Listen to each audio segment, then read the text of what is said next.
What avoidance hope for when you go no contact? Let me ask you something. Why are you here? Why are you searching for answers about someone who pulled away? You already know what happened. They withdrew. They distanced themselves. And now you're wondering, what are they hoping for when you go no contact? I'll tell you exactly what they're hoping for, and more importantly, I'll tell you what you need to do about it.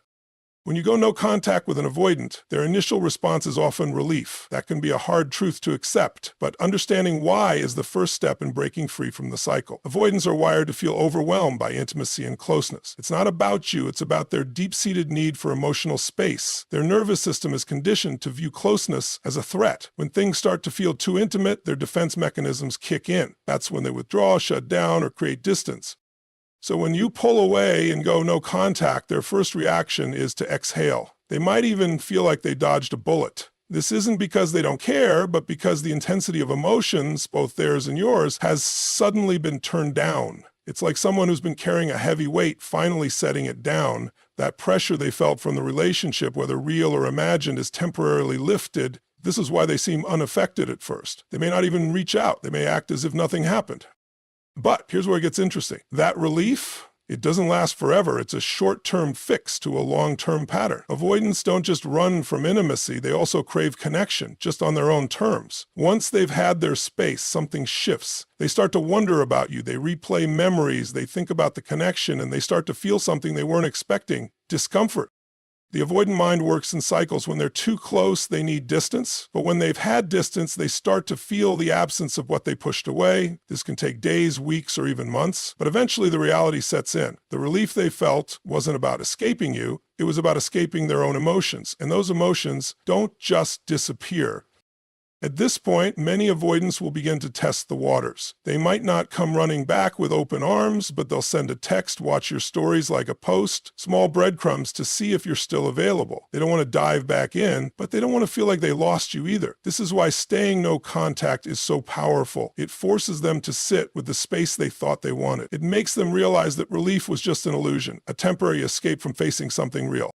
Your job is not to relieve them of that discomfort. Your job is to recognize that their initial reaction is just that, a reaction. It's not proof they don't care. It's not proof you weren't enough. It's simply a defense mechanism, one that will only change if they choose to do the inner work. And you're not here to wait for that. You're here to step into your own strength, knowing that their temporary relief has nothing to do with your worth. When an avoidant pulls away, they don't necessarily want you to disappear. In fact, a big part of them hopes you won't. They want space, but they also want reassurance. They fear closeness, but they also fear being forgotten. It's a contradiction, but it's exactly how their attachment style works. They push you away to create emotional distance, but deep down they expect you to chase after them, to prove that your love is strong enough to overcome their avoidance. This cycle is familiar to them. It's what they've been conditioned to expect in relationships. As soon as things get too close, their instinct is to withdraw, believing that space will bring relief. But if you chase, they feel validated. They tell themselves, see, this person does care. They won't leave me. That validation gives them a sense of control. It allows them to feel wanted without having to fully commit. They get the comfort of knowing you're still there, waiting, hoping, and trying to bridge the gap they created. This is why avoidants often test the waters after pulling away. They want to see if you'll reach out first, if you'll fight for them, if you'll try to fix things. They may not come right out and ask for reassurance, but they leave little openings, maybe a vague text, a like on social media, or a question that doesn't require real engagement. These small actions aren't about rekindling the relationship. They're about making sure they haven't lost their hold on you. But here's the thing, chasing an avoidant only reinforces their pattern. The more you chase, the more they confirm their belief that love means losing their independence. It feeds their fear that relationships are suffocating. Instead of making them feel safe enough to come closer, it just pushes them further away. They retreat again, knowing they can come back whenever they want, because you'll always be there. When you break this cycle and go no contact, it disrupts their expectations. They start to realize something is different. You're not following the script. You're not giving them the chase they assumed would happen. This shift forces them to sit with their own feelings instead of relying on your pursuit for validation. It creates space, not just for them, but for you, to see the relationship clearly.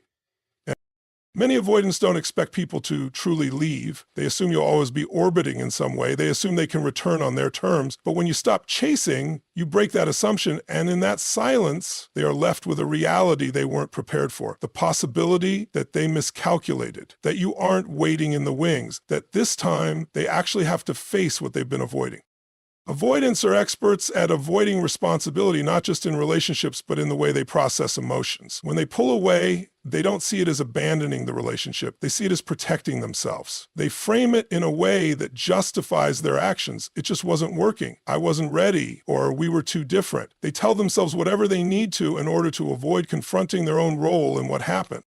This is why no contact is so powerful. It removes the opportunity for them to rewrite history in a way that makes them comfortable. When you go no contact, they can no longer rely on your reactions, your pleas, or your explanations to shift the narrative in their favor. They don't get to hear you say, "I still love you," or "I'll wait for you." They don't get to see you reaching out, which means they are left alone with their own thought. In that silence, that's where accountability starts to creep in.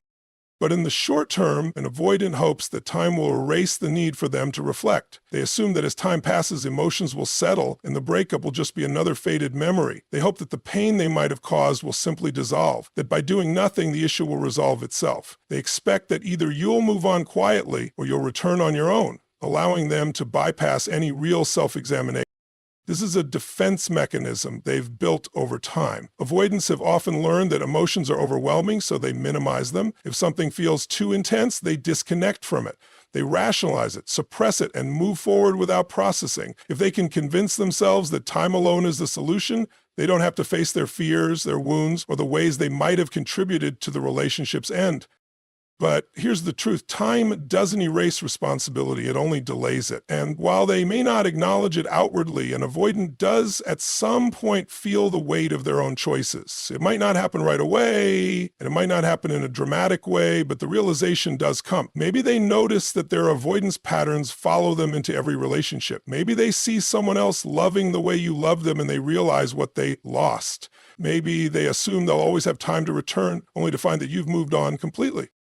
Your role in this is not to wait for them to get there. It's not to prove anything to them or to force them to take responsibility. It's to recognize that their avoidance of accountability is a reflection of where they are in their own journey. You don't need to carry their unprocessed emotions. You don't need to hold space for someone who refuses to step up. What you need to do is stand firm in your decision to remove yourself from a dynamic that was never going to be fair to you. When you go no contact and refuse to engage in their cycle, you disrupt the easy way out they were hoping for. You remind them that relationships require more than just showing up when it's convenient. You show them without words that time doesn't erase the truth, it only reveals it. Avoidants thrive on control even if they don't realize it. They control the pace of the relationship, the level of intimacy, and most importantly, the emotional distance. They do this not out of malice, but as a way to protect themselves from the vulnerability that deep connection requires. When they withdraw, they expect to dictate the terms of how the relationship unfolds. When they engage, when they pull back, and when they decide to return, this control gives them a sense of security. As long as they are the ones managing the closeness, they don't have to face the discomfort of emotional unpredictability. They get to keep their independence while still maintaining a connection on their terms. They believe they have the upper hand because they assume that you, like others before, will follow the pattern, waiting, reaching out, and trying to bridge the gap they created.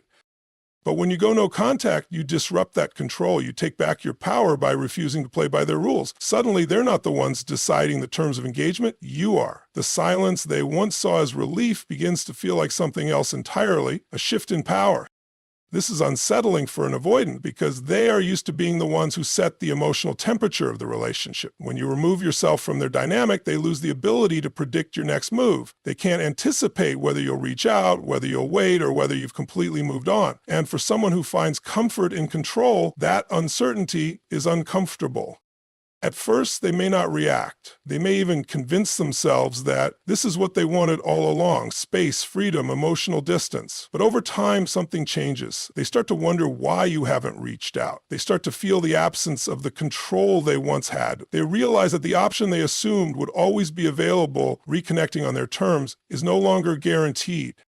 This is where no contact becomes truly powerful. By refusing to chase, by refusing to break the silence, you force them to sit with the consequences of their choices. They have to confront the reality that relationships aren't one-sided. They have to face the fact that they can't just retreat and expect the other person to do the work of keeping the connection alive. For some avoidants, this can be a wake-up call. It may be the first time they truly recognize the impact of their avoidance patterns. But for others, it may only reinforce their need for control, leading them to double down on their emotional defenses. And that's the moment you gain the most clarity, because whether they return or not, you've already won. You've broken free from the cycle. You've chosen self-respect over waiting for someone who only engages on their terms. When you go no contact, you take control of what you can control, yourself, your emotions, your boundaries, your healing. You stop waiting for them to decide when and how they'll return, and instead you decide what's best for you. And that is the kind of power they never expected you to take back. Avoidants operate under a deeply ingrained belief that people don't truly leave them. They expect distance, but they don't expect finality. This belief stems from their own fears and attachment style. They assume that even if they push someone away, that person will still be there waiting in the background, ready to re-engage whenever the avoidant decides it's safe to return. It's not necessarily arrogance. It's a subconscious expectation shaped by past experiences where others have tried to pull them closer even after they created distance.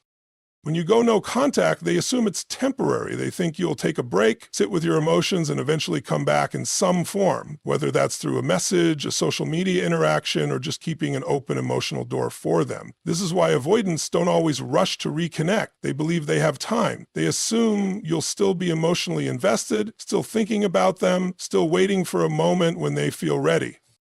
This expectation exists because in many cases, avoidants have experienced people chasing after them. They've seen partners try to fix things, send long messages, ask for closure, or keep the door open in subtle ways. It reinforces their belief that emotional availability is always within reach, even when they withdraw. They believe they can return on their own terms without having to acknowledge the impact of their absence.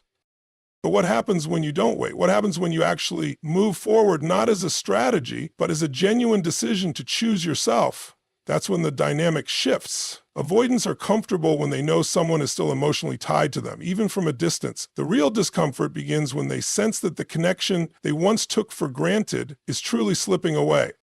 At first, they may rationalize your silence. They might think they're just hurt, they'll come back eventually. They might even assume that your no contact period is just a phase, part of an emotional cycle they've seen before. But as time passes and you remain absent, a different realization starts to set in. They start to wonder if they miscalculated, if they assume too much, if this time you're not just waiting in the background. This realization can be unsettling for an avoidant because it forces them to confront something they've spent a lifetime avoiding. Loss, the idea that you, someone who once deeply cared, are no longer there in the way they expected, challenges their perception of control and connection. They start to replay memories, moments, and words exchanged. They might begin to feel the absence more intensely than they expected. The moment you stop waiting is the moment you break free. It's the moment you stop measuring your worth based on someone else's ability to commit. Because you deserve a love that is present, consistent, and reciprocal. And that kind of love doesn't require waiting, it requires choosing every single day. Avoidants have spent a lifetime believing that their emotional distance isn't a big deal. They assume that because they've learned to suppress their emotions, others will simply adapt to their way of functioning. They expect that their absence, whether physical or emotional, won't create a significant impact because in their mind, relationships operate on a low emotional basis. But when you go no contact, something happens that they weren't prepared for. You actually notice their absence and refuse to fill in the gaps. They are used to partners overcompensating for their emotional withdrawal, trying harder to bridge the emotional void they create. But when you stop doing that, when you remove yourself entirely, they are left with something deeply unsettling, the realization that their presence did matter and their absence does have consequences. This is when avoidants start to feel something they are not comfortable with, emotional responsibility. They may begin to wonder, did I misjudge this? Did I actually matter more than I thought? And that discomfort is powerful because it forces them to confront a reality they've always tried to avoid. Relationships require effort, and emotional absence is felt whether they acknowledge it or not. Avoidants often assume that the problem in relationships is external, that the dynamic wasn't right, that the timing was off, or that the other person simply wanted too much. This belief allows them to avoid looking inward. They move from one relationship to the next, repeating the same patterns while convincing themselves that they just haven't found the right situation. But when you go no contact, especially if you were someone who truly valued and cared for them, it creates a break in their cycle. They don't get the closure they expect, and they don't get the comfort of knowing you're still emotionally available in the background. This forces them to sit with an unfamiliar feeling, self-reflection. Over time, they may begin to wonder why this keeps happening. Why do they always end up feeling disconnected? Why do they keep losing people who genuinely cared for them? No contact isn't about making them change. It's about removing yourself from a cycle that isn't yours to fix. And in doing so, you create the space for them to either continue avoiding or, for the first time, face their own patterns. The key is this: you are not responsible for their growth. If they choose to do the work, that's on them. If they don't, that's also on them. Your job is to recognize that your value does not depend on someone else's ability to appreciate it. You don't lose by walking away. You win by refusing to stay where you are undervalued. Avoidants are not completely disconnected from their emotions. They just don't engage with them in a healthy way. When they sense that you are slipping away, they often throw out small signals to keep you tethered. A vague text, a like on social media, a random check-in. None of it means they are ready to fully commit, but it keeps you emotionally invested just enough to stay within reach. They hope you'll take these small gestures as signs of care. They hope you'll settle for the occasional interaction instead of the deep emotional connection you deserve. They rely on your past attachment to keep you engaged, even when they have no intention of showing up fully. Going no contact takes away their ability to breadcrumb you. It forces them to see that small efforts won't be enough to keep you in their life. It shifts the dynamic from them having control over when and how they engage to you deciding that half-hearted love isn't worth your time. When you stop accepting breadcrumbs, they are left with a choice: step up or lose you completely. And that's when they truly begin to feel the weight of what they've lost. Thank you for showing up for yourself today. Thank you for having the courage to step out of a cycle that no longer serves you. Thank you for choosing healing over attachment, self-respect over waiting, and clarity over confusion. Your time, your energy, and your heart are too valuable to be spent on someone who can't meet you where you are. So keep moving forward. Keep trusting that what's meant for you will never require you to beg, chase, or convince.